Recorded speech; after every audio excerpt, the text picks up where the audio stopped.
Blog Talk Radio.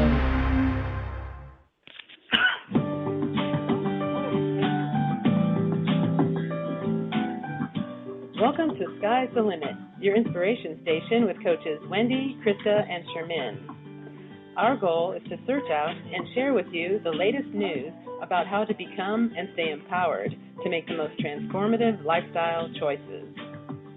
For 30 minutes each Monday at 12 noon Eastern Time, you will have the opportunity to hear inspiring interviews with coaches specializing in a variety of life-transforming areas.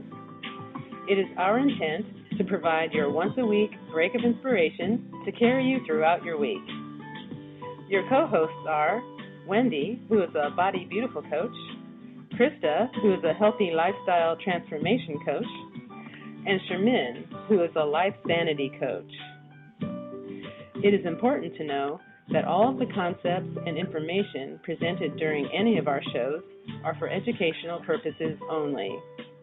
They are not intended to be used for the purpose or substitute of any diagnosis, treatment, prevention, or curing of any disease or condition without the care and advice of a qualified licensed medical professional.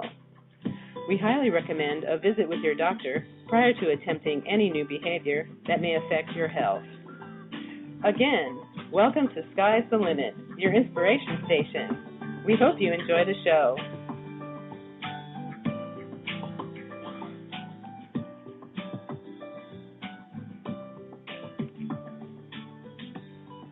Hello, everyone, and welcome to this week's episode of Sky's the Limit Radio.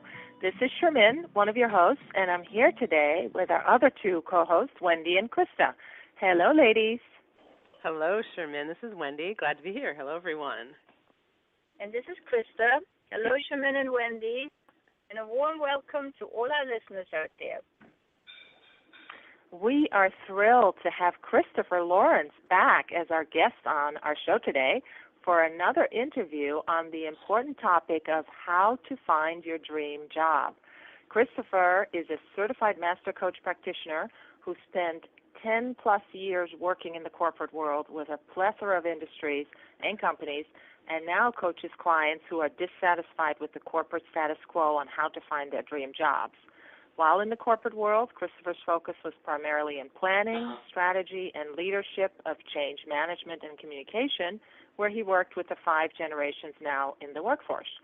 We are delighted to have Christopher on our show for the first time back in April when we talked about the importance of listening to your inner voice in order to discover your ideal job.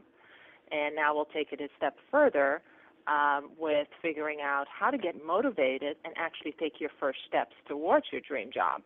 If you missed any part of the first interview, you can go back to blogtalkradio.com/Sky's the Limit and listen to it on our archived show page. It's worth a listen. In addition to being a certified master coach practitioner, Christopher is also a trainer and facilitator and a passionate public speaker who truly cares about the success of each and every single person he comes into contact with. After spending 10 years as an active alumnus and 5+ years as chairperson of an academic advisory committee at a local college and 5+ years as president of a condominium corporation, Christopher developed a huge passion for not only formal education, but also experiential learning, education that comes from living life. Through this experience, Christopher is able to identify and leverage personal experiences into something solid, tangible, and spiritual. Today, Christopher is going to give us some helpful tips on how we can discover our true strength in order to find our dream job. Welcome to Sky's the Limits, Christopher. We're so glad to have you on our show again today. Thank you very much. I'm very glad to be back. Great. Awesome. So, Christopher, let's just jump right in to this interview. How are people motivated? What are the triggers that motivate people?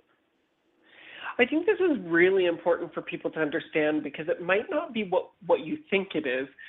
The fascinating thing is that we particularly as coaches, we're so focused on the future and making sure that we're hitting those goals and really motivating people to think about the dream about where they'd like to be. But what the studies show is that only about 1/3 of our brain is motivated towards what we want. 2/3 of our brain is motivated towards what we don't want. So we have to use sticks and carrots to get motivated. That's fascinating. I had not heard that. What kind of study was this? This was from, I'm trying to remember the source of it. This was on, if you look up the BNI podcast, this was done by Ivan Misner, I believe. Oh, okay. I definitely would love to look that up. That's a fascinating new finding. That Yes. 2/3 of our brain is dedicated to the things that we don't want. So Yes. most people are sort of focused on the negative rather than on the positive. So basically what the study is saying is that if you want to reach a certain goal, part of that, a large part of that is understanding what is dissatisfying about the status quo. So what is so uncomfortable about where we are today that we have to change? And that's kind of what motivates us. When you think about the old phrase, people run faster scared than they do angry, this kind of applies, right? Right. The angry person is running towards something they want, but the person who's scared runs much faster because they're running away from something they don't want. So this is kind of that same language. So the trigger, the motivation then for us to find our new job, a better job, is because we're dissatisfied in what we're doing. That's correct. That's very interesting. Yes. Or even just a change in the current job, right? Even just a change in the current job to get motivated to learn how to negotiate and sort of stand your ground and influence where you are. Sometimes that's what it's about too. Right. Yeah, How to improve your situation, your current job. Yeah. Is important. It's amazing to me, but that's so true. I totally relate to what you're saying, Christopher.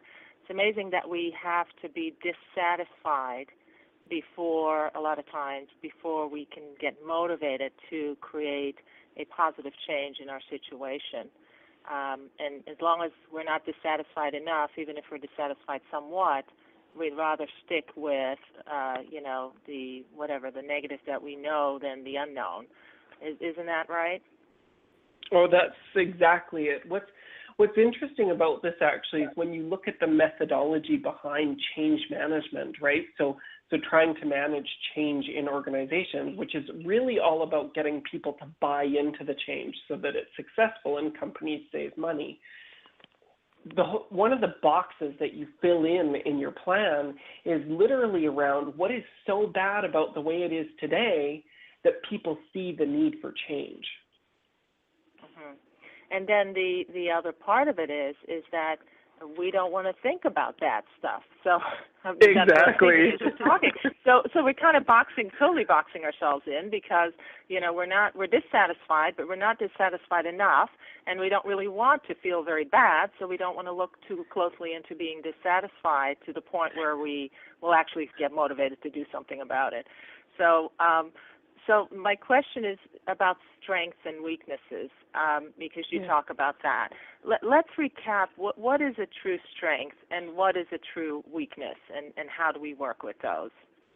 Great question. And this ties right back into that piece that motivates us. So a true strength is something, maybe it has nothing to do with what we're good at, but it has to do with something that makes us feel strong, right? So when I started public speaking, I was terrible at it, but I knew that every time I did it, I felt amazing.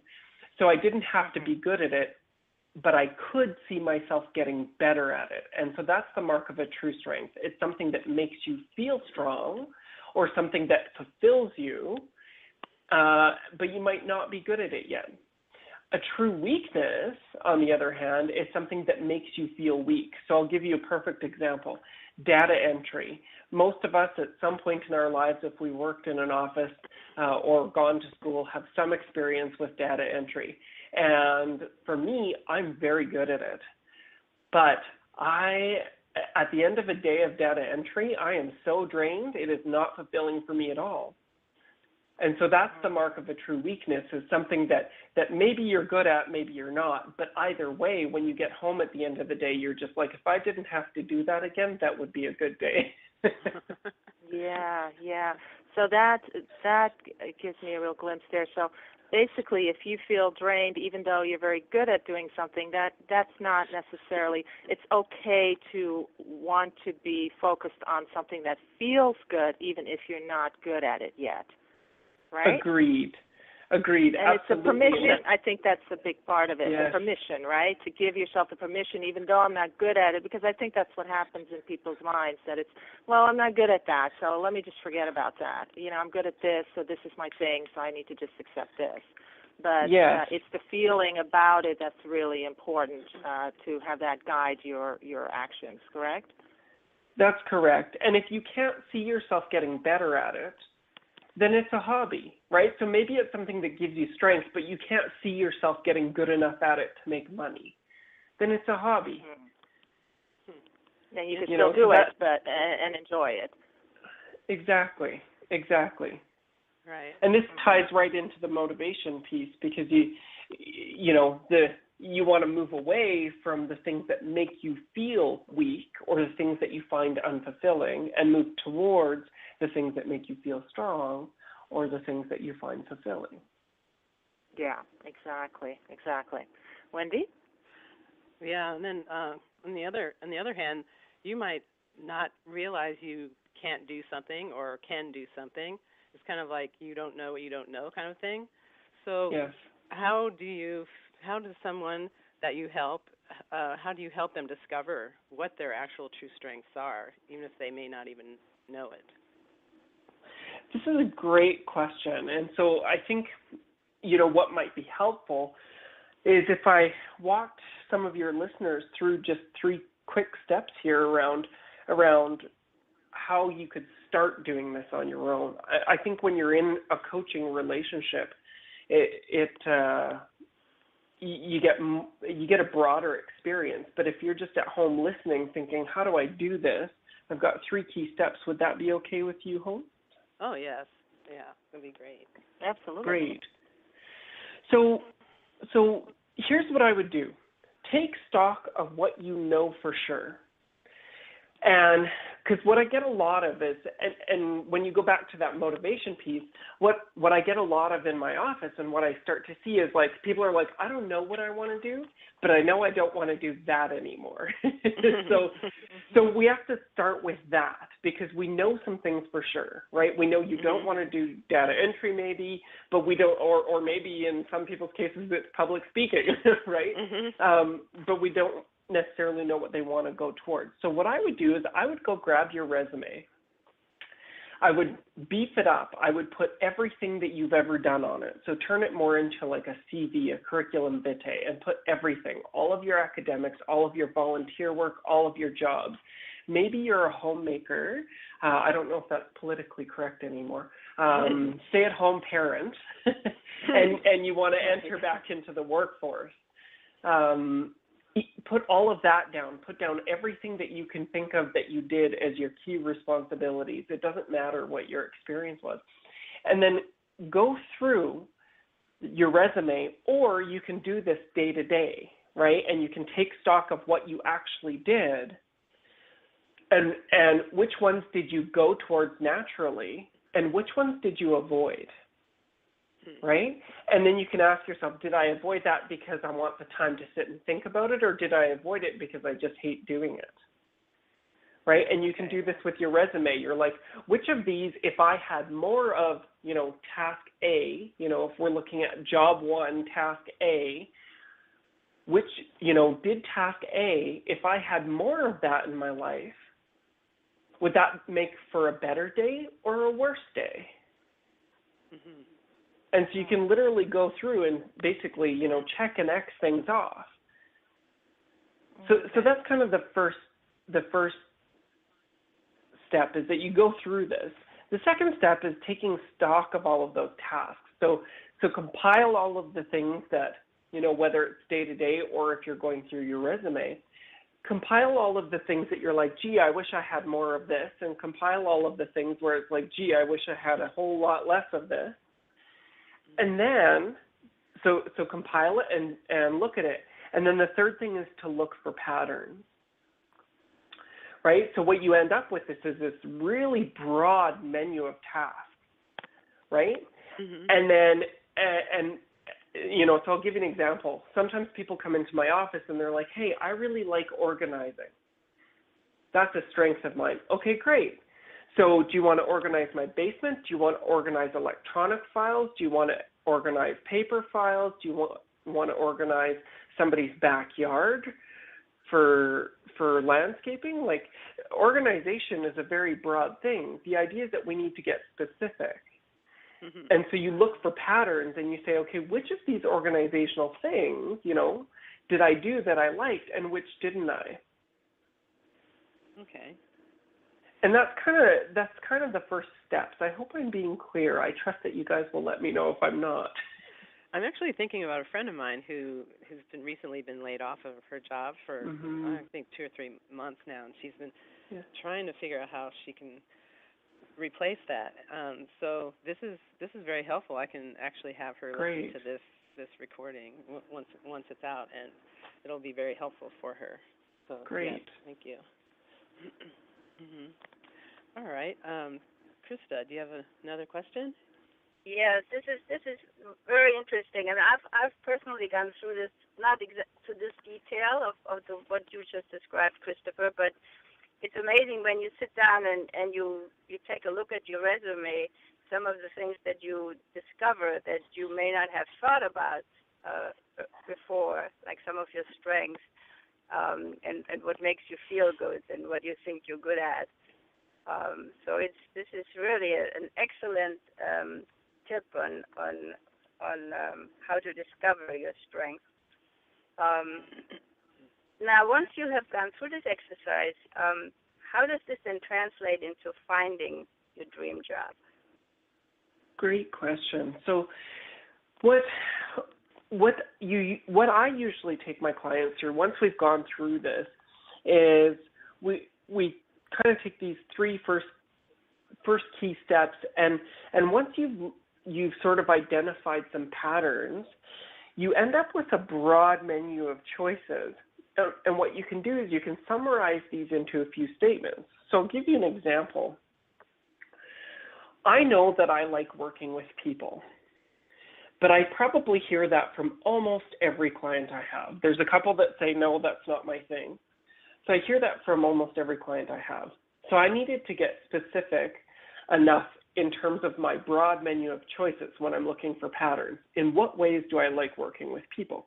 So for some people, that comes out as customer service. Okay, customer service in what sense? Do you want to deal with people who have, who are having issues? Maybe you're at a hotel or in a restaurant, and so you like dealing with customer complaints because you can make them happy every single time, right? Or do you like dealing with people in the sense that, you want to be a coach, or maybe you want to be a leader for a team of document control specialists? Like, it doesn't really matter what it is because none of them are better or worse. It's just in which aspects do you feel strongest. Once you've done that, you roll these up into a few statements. So I'll give you an example. One of mine, and it's going to sound very broad, one of mine is one of my strengths is facilitating change in people that allows them to live their best lives.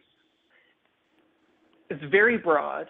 It's very not specific, but I know what that means because the caveat to every one of these statements that is kind of an unsaid, or you can actually write it down, is, facilitating change in people in a way that allows them to live their best lives, bracket, in the way that is most meaningful to me. So I know, because I've done my broad menu already, I already know that that comes in the form of speaking in public on things that I'm comfortable speaking in, particularly in the realm of self-improvement, right? So that's a very specific statement, and I could even break it down even further than that. I don't know that I need to for today, but the idea is that I know what that means, and that becomes a filter for me. So I might end up, from all of these things that make me feel strong, I might end up with 3 key statements around, okay, facilitating change in this way, right? Speaking in public this way, whatever it is, right? On which subjects, in which ways, in ways that are meaningful for me. That becomes a filter every time I go to look for a new job, or every time I look to evolve the job that I'm in. So we've seen this, and you can do the same on the weaknesses side, where you end up with 2 or 3 key statements about things that you would rather not do again. So for me, it's repetitive work that is the same day to day. Well, I have some of that in my job because I meet with clients every day and we talk about similar things. But the caveat, again, is in ways that are meaningful to me. So I already know, because I've done this broad menu exercise with my resume and with my day-to-day tasks, I know what that means for me. And so when I go and look for a new job, or I look to evolve the job I'm in, these sort of 4 to 6 statements, some are strengths, some are weaknesses, they become a filter for me. And it's like, if the job I'm looking for doesn't meet that filter, it's probably not a great match for me. That's very interesting. So you would screen the jobs that when you're looking for jobs, you would screen them based on the filters that you have identified. Absolutely. Even if I was looking to evolve the job that I was in, right, I would do that. And it sounds kind of interesting, but depending on the market that you're in, you have an opportunity to interview. And I encourage all people to do this. The interview is not meant to be one way, and neither is your performance review, right? So if you're staying with the same job, this is a two-way street, and it's not just about, hey, I hate data entry, get that off my plate, because what you end up with will likely not be something that you necessarily want either, right? So the idea is that you have more influence when you walk through it, and then you can say to a potential interviewer or to a potential job or to your current boss, you know what, here's the things that really make me tick. I'm curious if there's opportunities for that, and here's some specific tasks that I think would resonate well with me. I can't tell you how many times people get jobs. They get there, they read the job description, they go through the interview, they see what the benefits offer, and they're like, wow, this is amazing. And then they get into the day-to-day stuff, and they're like, yeah, well, and maybe there's a title too, right? It's like you title shop or salary shop, and you're like, wow, I'm a manager now, so now that I'm a manager, I mean, that's a good title to have. But truthfully, if you were a manager that had to go count every blade of grass on block ABC, is it worth it to you just for the title? Right. And that happens. I would imagine this conversation is probably more difficult with your current boss than it would be when you go for a new interview, for a new job. It's interesting that you say that. I think it is harder for people in the interviewing position to feel brave enough to ask the questions because they're looking for the job for a reason. So quite often they want to be yes people. So they say yes to whatever because they want the job. I find it, at least with my clients, it tends to be easier to influence them where they currently are and start to take small risks to have the conversation with their current boss because there's already a level of rapport established. And it's just about teaching them, that you do have the opportunity to influence. And actually, the people that do are usually the ones that move up in the company faster. Mm-hmm. Right. Yeah, that makes a lot of sense. You know, so but it's about understanding risk. Like, what's the worst that's going to happen, and then you have to see that. So it could, I think it could happen on either side. Where I see most of the fear is for people that are actually applying for new jobs because they're so scared they won't get it. Getting an opportunity for a job is personal validation, right? Right. So people place value on it. So they're a lot scarier to influence in the interview process, which is fascinating. My last interview that I had, it was an hour and a half long. 45 minutes of that was me asking them questions. And I let them know before I go in. I'm like, I'm going to ask you as many questions as you ask me, so book the time appropriately. Yeah, that is fantastic advice. Go ahead, Krista. Charmaine, do you have a question? Sorry. Yeah, I was just saying that. That's all fantastic advice, Christopher.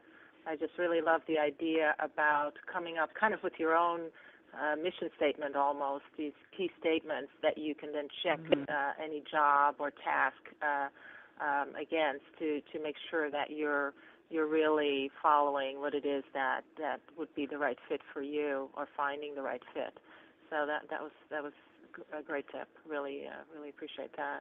And I love what you say about title shopping and salary shopping, about counting blades of grass. That puts things in perspective a lot. So thank you for that also.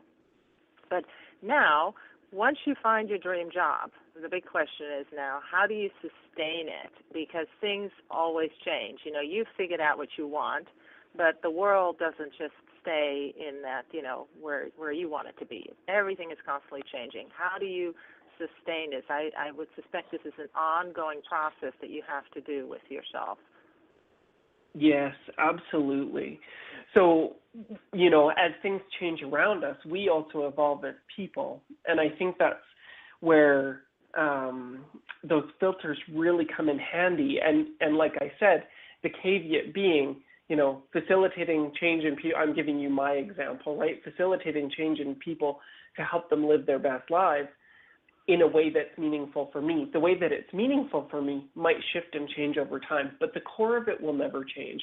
For me as a person, that's something that I've probably always done to some degree, and maybe wasn't aware of it until the last few years, right?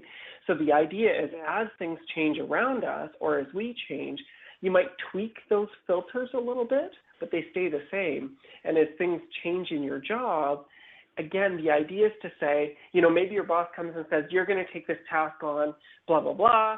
There you go, dump and run, right? That's happened to all of us. It happens to even when you own your own business, it happens to you, right? You get clients that come in and say, this is what I want to work on this way. It's like, oh, wow, okay.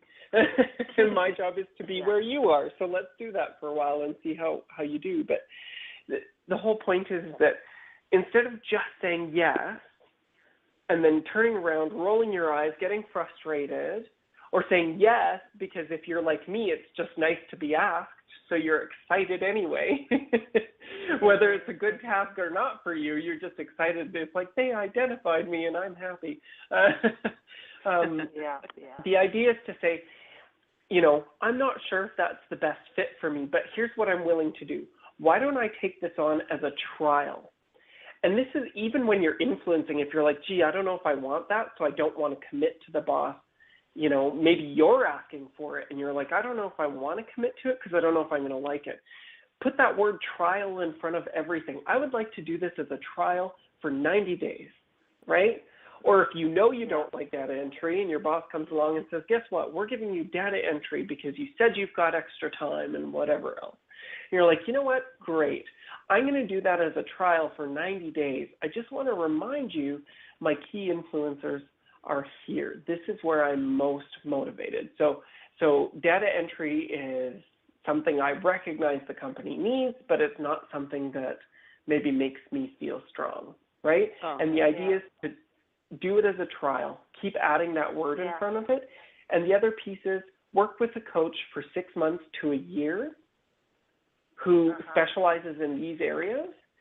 After a year of working with a coach on this stuff, you will never be able to think the old way again. you will feel so strong and be able to influence wherever you go in whatever market you're in. Wow, Christopher, this is great. It sounds to me like it's all about permission, giving yourself permission to look for something better. That it's not accepting and just saying, oh, great to be asked, just saying yes to everything, but being open to feeling your way to what's better for yourself and for the world in the end. Yes. Yes. We are actually almost out of time, and we would like to hear just any of your special programs and how the listeners can get a hold of you, because just to hear more of what you've got to say to the audience. Absolutely. So you can check out my website, changemylifecoaching.ca. It's a .ca because I'm up here in Canada. I think if you type .com, it still works, but it's definitely a .ca. So changemylifecoaching.ca. And I still run the Find Your Dream Job Now seminars. I also run a mastermind that is a little bit more close-knit group, and we go through and we help people kind of overcome those obstacles in a smaller setting. And then the other piece is I still work with clients one-on-one, and I limit how many I take on because my clients have access to me almost 24/7 because life happens, and they need access to me when stuff is happening, not just once or twice a month. All right. When life, Okay. Thanks very much. So much, Christopher. You were just full of advice for our listeners today. This was a fantastic show, and I hope we can have you come back another time to continue our conversation. And thank you, our audience, for tuning in again today to Sky's the Limit and taking advantage of learning all about how to get motivated and take your first steps to finding your dream job. As always, to get more information, please follow us on Facebook at facebook.com #Sky'sTheLimitRadio, or you can visit us on our website at www.skystheliminradio.com to stay up to date on all the good programs we have coming your way. Until next time, everyone, and remember, sky's the limit. What you can do. Have a great week, everyone. Bye. Thanks, Christopher. Bye, everyone. Thank you. Bye, Christopher. Thank you. Bye-bye.